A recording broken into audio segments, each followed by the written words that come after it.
On Thanksgiving Eve 1971, an ordinary passenger boarded a Boeing 727. Hours later, he had stolen $200,000, jumped into the darkness with a parachute, and disappeared forever. In the late autumn of 1971, commercial aviation in America operated on a system of almost absolute trust. Walking through an airport terminal felt less like entering a secured federal facility and more like stepping onto a city bus. There were no metal detectors standing at the gates, no baggage X-ray machines scanning carry-on luggage, and no armed security forces patrolling the boarding areas. Passengers routinely walked straight to their flights without showing photographic identification. Ticket agents accepted cash at the counter, noted names down by hand, and issued physical tickets with virtually no background verification. Personal belongings went completely uninspected, meaning anyone could carry almost anything in a pocket or a briefcase directly into a passenger cabin. It was an era of profound structural vulnerability, where security relied almost entirely on visual observation. In this open environment, a traveler with a quiet plan could purchase a ticket under any alias, walk past the gate, and board a commercial jetliner without triggering a single alarm. During 1971, this absolute trust collided with a national climate of widespread social unrest. The ongoing war in Vietnam and mounting cultural divisions left the American public tense, anxious, and highly distrustful of established authority. Air travel quickly became a primary target for this volatility, suffering more than 40 hijacking attempts in the United States in that single year alone. Skyjackings were not rare anomalies. They had become a systemic, recurring crisis. Commuters boarded commercial flights half expecting a sudden detour to Cuba or a tense hostage negotiation on the tarmac, living in a world where the hardened aviation security systems we rely on today were still years away. Airlines aggressively resisted invasive screening measures, leaving crew members and passengers exposed on a near-weekly basis. This constant threat of air piracy hung heavily over the industry, creating a volatile atmosphere where the skies felt increasingly unpredictable and vulnerable to anyone daring enough to exploit the system. On the rain-slicked afternoon of November 24, 1971, a man carrying a black attaché case walked up to the Northwest Orient Airlines counter at Portland International Airport. He identified himself as Dan Cooper. Using $20 in cash, he purchased a one-way ticket for Flight 305, a short flight to Seattle.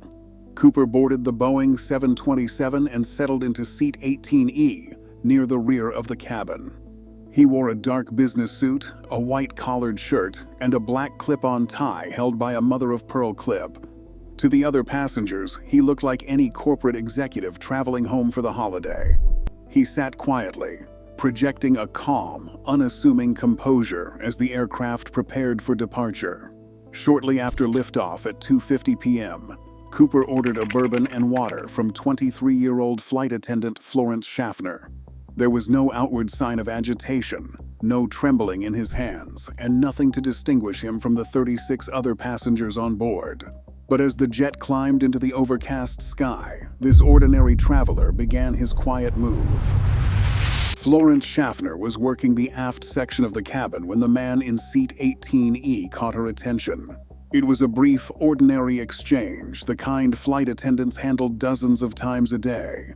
But as she moved past his seat, Cooper reached out and slipped a folded handwritten note into her hand.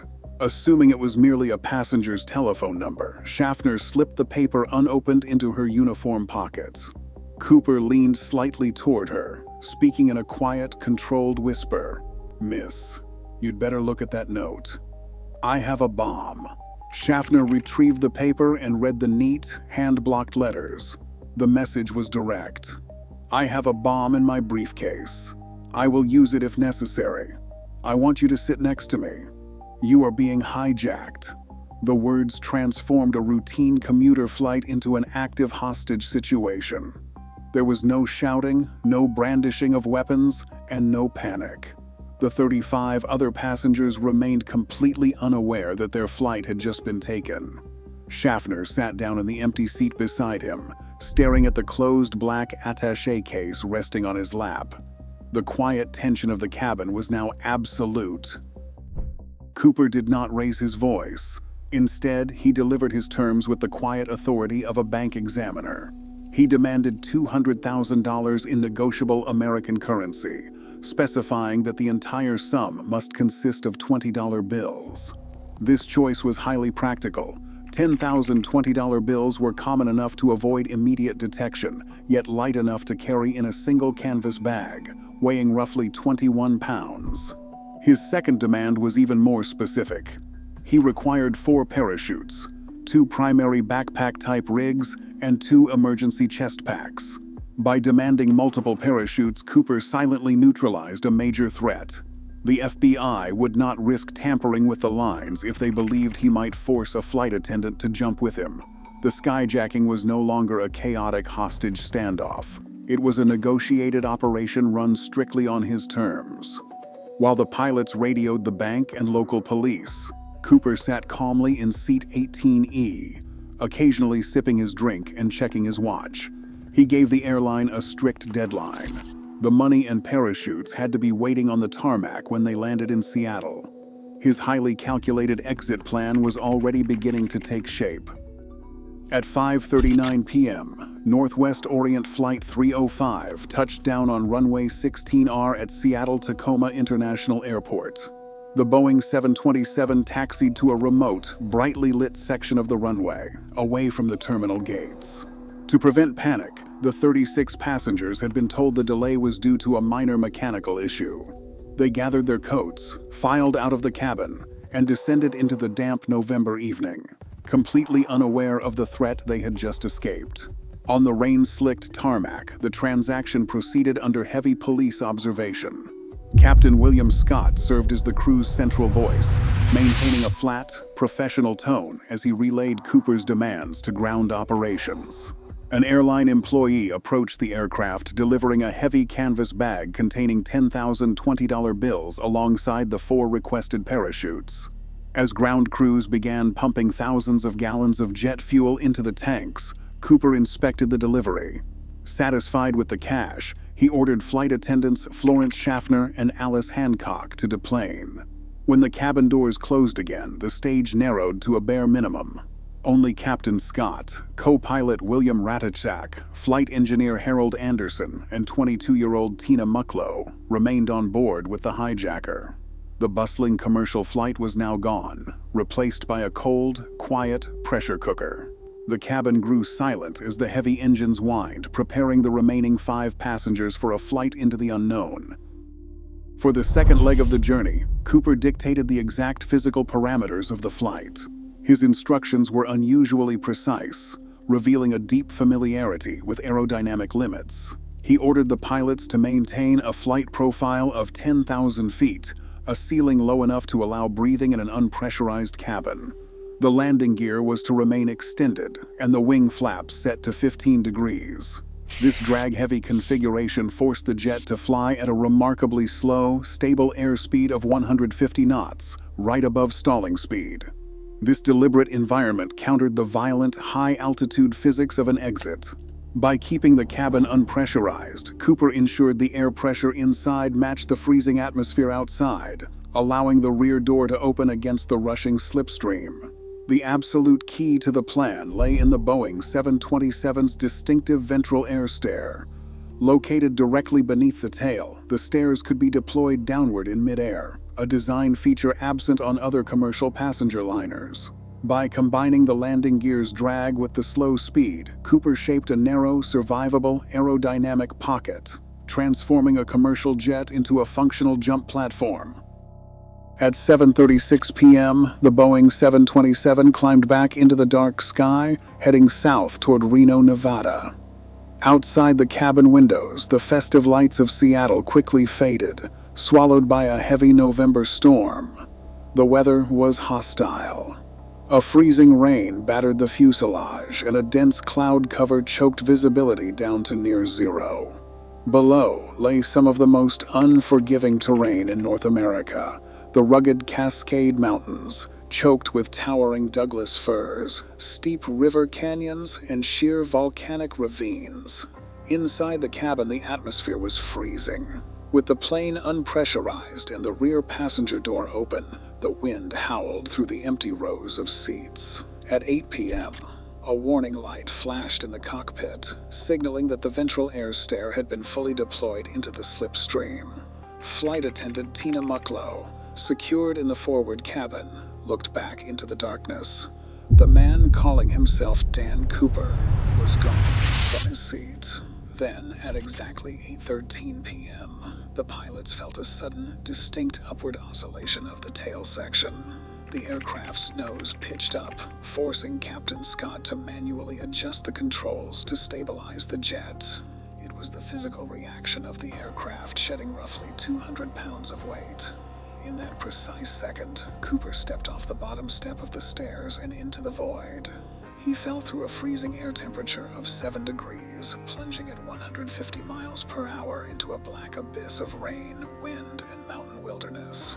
He carried only a heavy canvas bag of cash and 2 parachutes, jumping into a storm that seasoned skydivers would consider a suicide mission. No one saw him jump. No radio signal tracked his descent. He simply vanished into the Pacific Northwest night, leaving behind a silent cabin and an empty sky. The moment the Boeing 727 touched down safely in Reno, Nevada, the hunt for the missing passenger began. The Federal Bureau of Investigation immediately opened the case under the code name NORJAC, short for Northwest Hijacking. Agents, military personnel, and local sheriff's departments in both Washington and Oregon mobilized to find any trace of the man who had vanished into the freezing rain. The search area focused on the rugged Lewis River corridor near Washougal, Washington, a desolate region choked with thick evergreen forests, steep ravines, and swollen rivers. To systematically cover this unforgiving wilderness, search coordinators divided a 10-mile radius into 12 grid sectors. The military deployed helicopters equipped with infrared sensors to fly low over the tree canopy, while ground teams from the Civil Air Patrol fought through dense brush on foot. Simultaneously, investigators launched a massive forensic inquiry. Agents tracked down and interviewed everyone who had interacted with the hijacker, from ticket agents at the Portland counter to the remaining flight crew. They began compiling what would become a 686-page dossier, examining every passenger manifest, flight path radar log, and scrap of evidence left in the cabin. Yet, as the ground search stretched into days, the damp, near-freezing wilderness of the Pacific Northwest yielded nothing. No torn parachute, no briefcase, and no body. While the wilderness remained silent, the aircraft itself held the first physical clues. Inside the cabin of the Boeing 727, investigators processed seat 18E, recovering a black J.C. Penney clip-on tie and a silver tie clip left on the cushion. In the trash, agents found the carbon copy paper containing the hijacker's neat, hand-blocked warning. Forensic teams cut away nylon strap fragments from the discarded parachute harness and collected fabric samples from the seat cushions, searching for microscopic trace evidence. For nearly a decade, these isolated items, along with the master list of 10,000 recorded serial numbers, were the only proof that Dan Cooper had ever existed. Then, on February 10, 1980, the cold case fractured. 8-year-old Brian Ingram was scraping a shallow fire pit into the wet sand at Tina Bar, a beach along the Columbia River. Just beneath the surface, he uncovered 3 degraded, rubber-banded bundles of $20 bills. The waterlogged cash totaled $5,800. FBI laboratory technicians carefully dried the fragile currency, comparing the serial numbers against the master microfilm recorded in Seattle. Every single bill matched the ransom list. Cooper's money had finally surfaced, but the rest of the $200,000 remained entirely unaccounted for.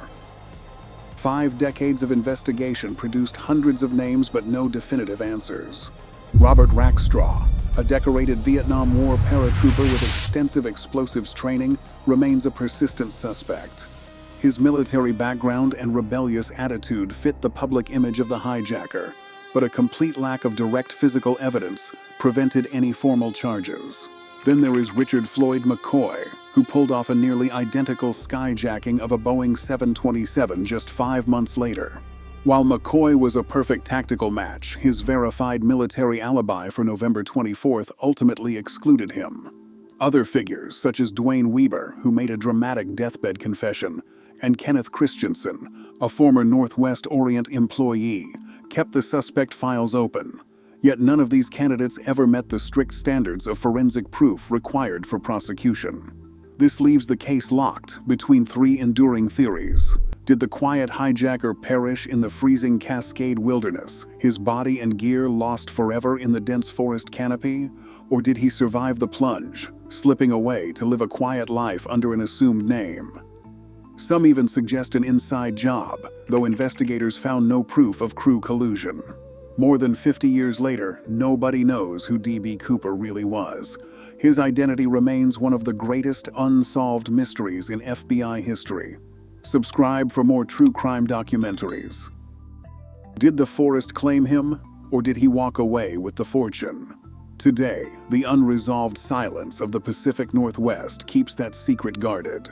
More than 50 years later, nobody knows who D.B. Cooper really was. His identity remains one of the greatest unsolved mysteries in FBI history. Subscribe for more true crime documentaries.